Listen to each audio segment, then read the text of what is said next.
மக்களே, social media திறந்தாலே women's ரிசர்வேஷனுக்கு அகைன்ஸ்டா பேசுறீங்க, உமன்ஸ் ரிசர்வேஷனுக்கு அகைன்ஸ்டா இப்படி இருக்கீங்களே, இந்த எம்பிஸ் எல்லாம் பாருங்க உமன்ஸ் தான், தமிழ்நாட்டுக்கு இவங்க என்ன பண்ணாங்க அப்படிங்கிற மாதிரி பயங்கரமா கொந்தளிச்சிருக்கீங்க. நாம இந்தியன் பிரைம் மினிஸ்டர் மோடி அவர்கள் நேத்து 8:30க்கு நேஷனை சந்திக்கிறேன் அப்படின்னு சொல்லியிருந்தாரு. 8:30க்கு என்ன பேசியிருந்தாரு அப்படின்னா, அப்போசிஷன் பார்ட்டி எல்லாருமே பிளான் பண்ணி உமன்ஸுக்கு கிடைக்கக்கூடிய ஒரு கோட்டாவை தடுத்திருக்காங்க. இவங்க பண்ண இந்த பாவத்துக்கு பின்னாடி இவங்க அனுபவிப்பாங்க அப்படிங்கிற மாதிரி மோடி ரொம்ப வருத்தப்பட்டு பேசியிருந்தாரு. அதே மாதிரி சோசியல் மீடியாலையும் நிறைய பேரு உமன்ஸுக்கு அகைன்ஸ்டா பேசிட்டாங்க அப்படின்னு பேசிட்டு இருக்காங்க.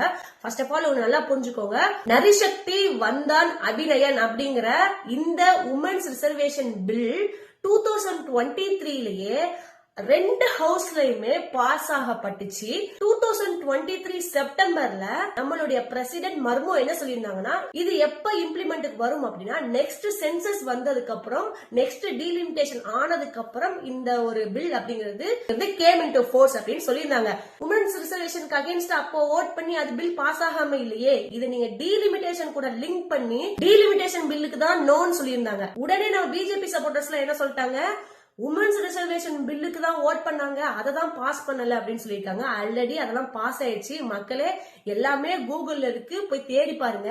இன்னொரு ரொம்ப முக்கியமான விஷயம், மோடி 2014 பிஎம் ஆனதுல இருந்து இன்னைக்கு வரைக்கும் எந்த பில்லுமே லோக்சபாலையோ ராஜ்யசபாலையோ டிஃபீட் ஆகப்படல. ஃபர்ஸ்ட் டைம் அவருடைய பிஎம் டேர்ம்ல ஒரு பில் டிஃபீட் ஆயிருக்கு, அதை அவரால் அக்செப்ட் பண்ணிக்க முடியல.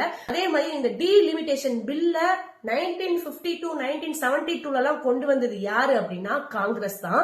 இன்னைக்கு அப்போஸ் பண்றதும் காங்கிரஸ் தான். மக்களே, நீங்க இதை பத்தி என்ன நினைக்கிறீங்க அப்படிங்கறத கீழே கமெண்ட் செக்ஷன்ல கொடுங்க.